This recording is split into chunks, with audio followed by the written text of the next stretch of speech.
Do you ever open up Instagram, Facebook, Twitter, TikTok, whatever you're on, and wonder, how are some of these videos going viral? We're going to get into that today with our very own special guest and social media correspondent, Johnny Burkhalter. Let's get into it.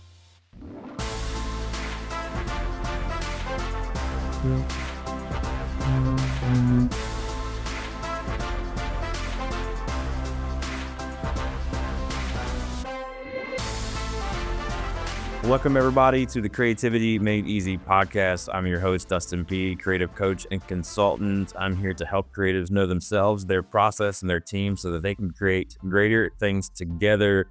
As mentioned at the top, today we have a very special guest. I'll introduce him in just a second. But before I do, I would love it if you're listening to this on an audio podcast platform to leave a 5-star rating or review, whatever your platform allows. That helps us to get this content out further to those like you who could benefit from it. If you're watching on YouTube, hello there. It is a hat day because it's haircut day. That's the way we roll here. But I'm glad you're here. Would love for you to hit the like button. That's the thumbs up, subscribe, and ring the bell so every time the content is dropped, you are the first to know about it. If you want to know more about me or what I got going on, you can follow me on Instagram at Dustin Peed, P-E-A-D, or you can go to my website, dustinpeed.com, hop on my calendar, and we could chat a little bit about what you've got going on. All right, let's get on to today's show. My guest has been super patient and is looking fly as always. That's really why I had to wear the hat. Johnny Burkhalter in the house today to talk social media. Now, if y'all don't know, Johnny B is a good friend of mine. It's part of the Breakfast Club. If you don't know what that is, it's exclusive. Don't worry about it. But he musician by trade, worship pastor by day, and just crushes the social media game. Crushes it. No one knows why until today. Today we're gonna crack the Johnny code. Johnny, I'm so glad. Hey man, thank you so much for having me on. It is definitely hat day for sure. Maybe we'll have a bro date and get our hair cut. But yeah.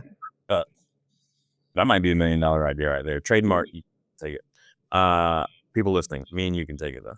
All right. Let's get into today. Social media strategy for creative professionals with Johnny B. Johnny, I'm going to just start with a big broad question here. What are the right moves for professional creatives on social media? What should we be doing? Yeah, well, I was having a conversation yesterday with someone kind of centered around this same thought, but social media at its core is we're just communicating, right? And I think if you scale it back, the first rule of communication is to know your audience, who you talking to. There's something right now that's kind of trendy, which I don't really love the word trendy, but that's trendy right now, and it's hashtag relatable. It's a new trend, but it's really an old truth, right? I think we can go as far back as the Bible, and we can see that we help others by sharing our story, right? So I think there's something powerful about scaling it back, and I think the right move starts with sharing your story. And knowing who your audience is, who are you talking to, who are you relating to? Because if I can see myself in your story, if I can see myself in your product, if I can see myself in whatever it is that maybe you're trying to market, then all of a sudden it's not just your story, but it's our story, and we get to share in it. So I think finding your audience, how do you insert your story into it, and how do you begin to share that story together? And I love what you're saying there about the kind of just the social connection community piece and just being real as possible. I remember, just to kind of get off track here for a second, I remember, is Be Real still a social platform? 'Cause I remember when Yes. I was at the time, and we were all like, "This is nuts." And then we would be in a meeting, and all of a sudden you see everybody's phones get whipped out because Be Real just dropped, and it's like, "Now's the time to take the picture. You got 60 seconds, go." Everybody's like, "How do get in here? Get in here. You take a picture of me, I'll take a picture of you." Is Be Real still a thing? Yeah, so Be Real, if you don't know what Be Real is, it's centered around this idea of what are you doing right now kind of thing. And it's, again, it kind of goes back to that relatable piece, like the authenticity that people are so craving right now in culture. But in essence, in the moment, your phone would go off.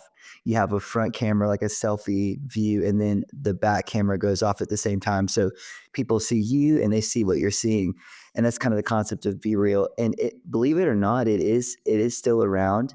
It's kind of niche though. And it really is just for people that is for you and your friends, you and your crew. It's not the tool you want to use for marketing or expanding your brand. But it definitely is a great way to stay in touch with family and friends. It's super fun. Yeah, I love it. Well, speaking of platforms, Johnny, what are the platforms that creative pros need to be on right now to push? I mean, all creatives are creating something, right? And they want that creation to be out there. Whether it's worship pastors are writing their own music now, and they want that to be out there, or professional creatives in a marketing agency, or they're designing in their services and the photography and video, and they want that to be out there. What are the platforms that creative pros need to be on right now, and why? Yeah, well, we're recording this on January 17th. It's possible that tomorrow on January 18th that TikTok is going away forever. So I hope all your eggs aren't in one basket. I hope you're not just on TikTok because who knows what's going to happen. But I heard somebody kind of describe social media platforms in like a generational sense, just how maybe each generation has their own genre of music. You'll find different generations on different platforms. So you got to look like our parents, they're on Facebook, right? Maybe your grandparents are on Facebook, your auntie, your uncle, they're on Facebook. Maybe your kids, maybe they're on Instagram and TikTok. So you have to look where each generation is. And I think when you're selecting a platform, again, it kind of goes back to that audience piece. Who is your audience, and where are they? Where are they hanging out?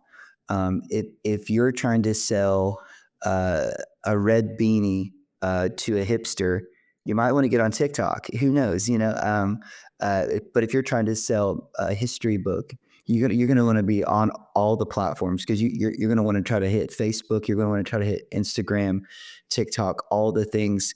But I think a great happy medium where everybody seems to be young and old is Instagram. It's kind of the middle of the road right now. Facebook used to be, but now it's not where the cool kids are hanging out, so to speak.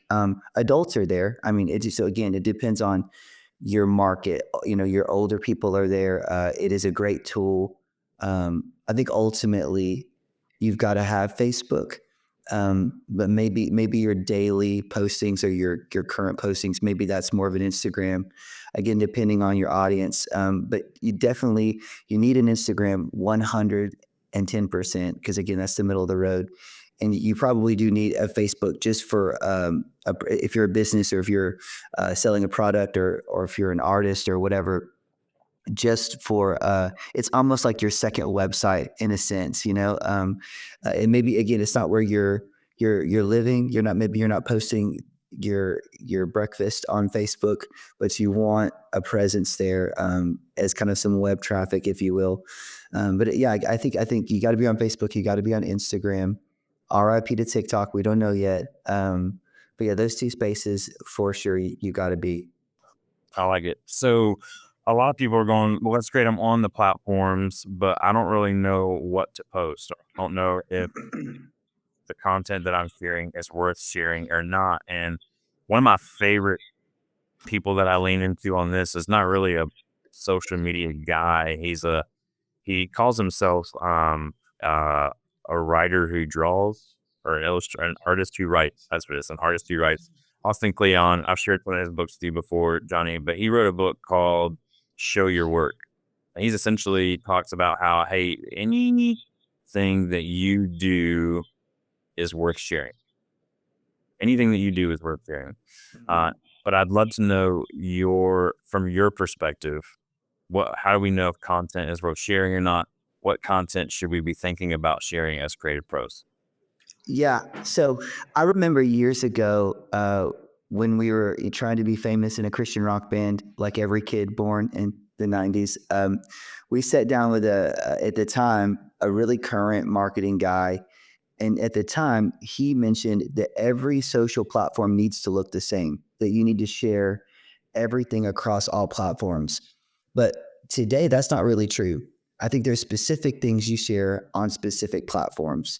I've noticed that the traditional landscape video is still very popular on YouTube. It's very popular on Facebook, but it's not as popular on Instagram or TikTok. So you got to be prepared to maybe share the same video portrait and landscape, depending on the platform that you're on. But when it comes to what you're sharing, I think again, I think you want to know that target audience, and I think you want to share.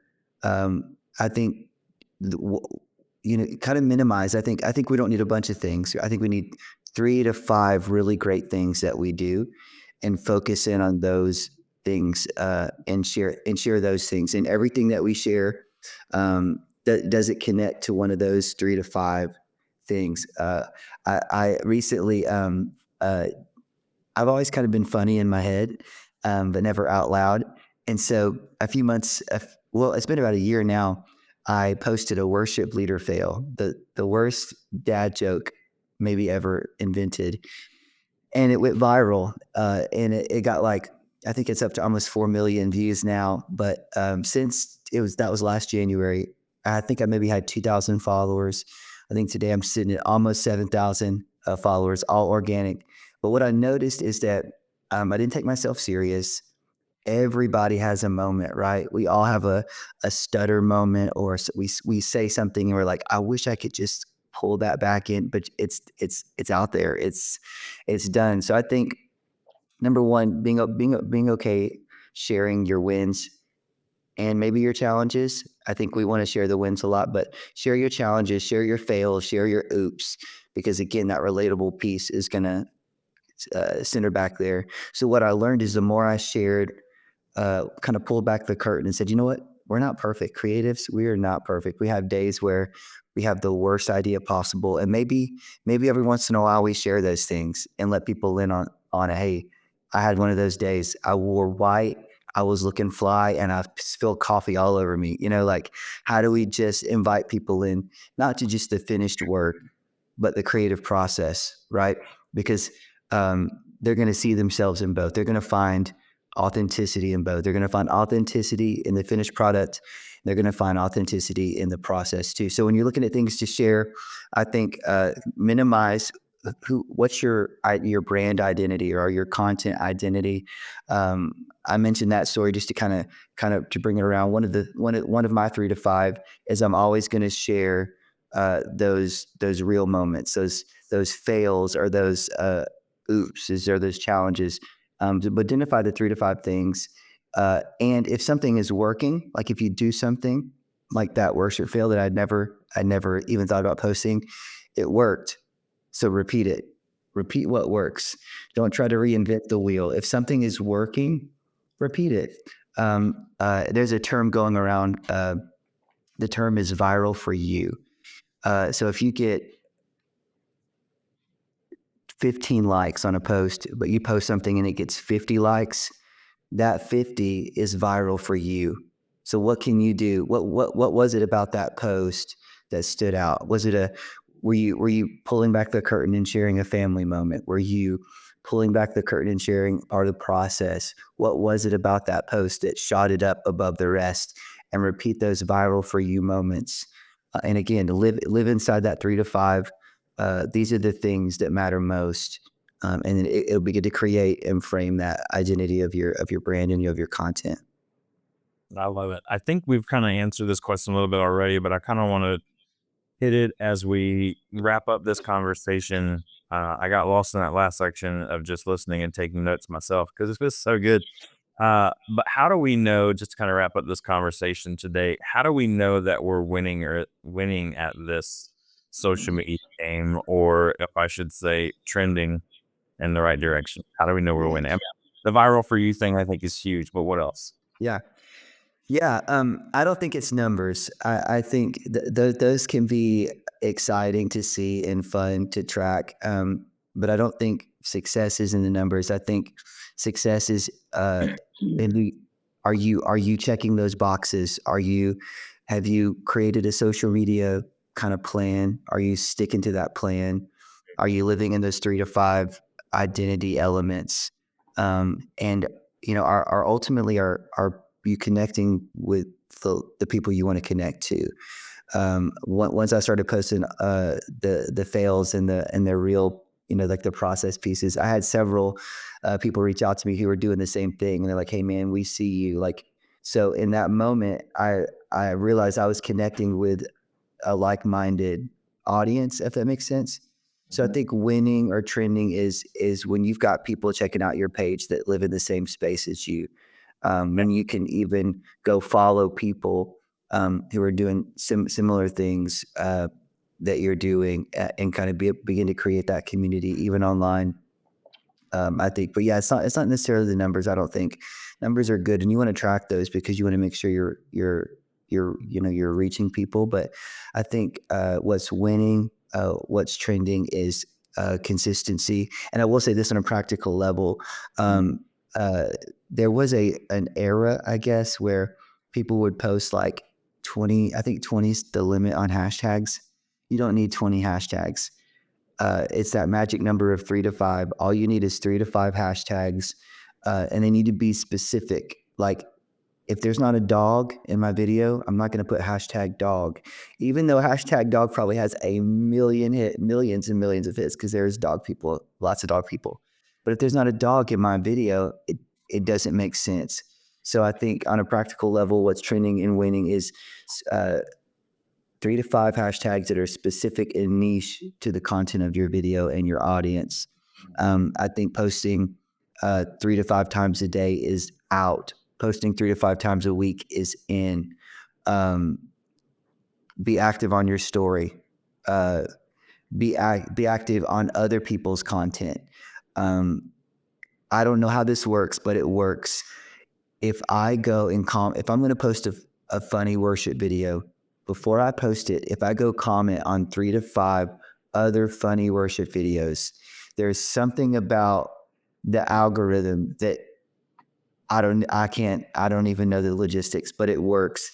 So don't just be a poster, be a contributor. Contribute to other people's stuff. I think is huge, and that's winning right now, for sure. So, Man, just be a poster, be a contributor. Come on, go.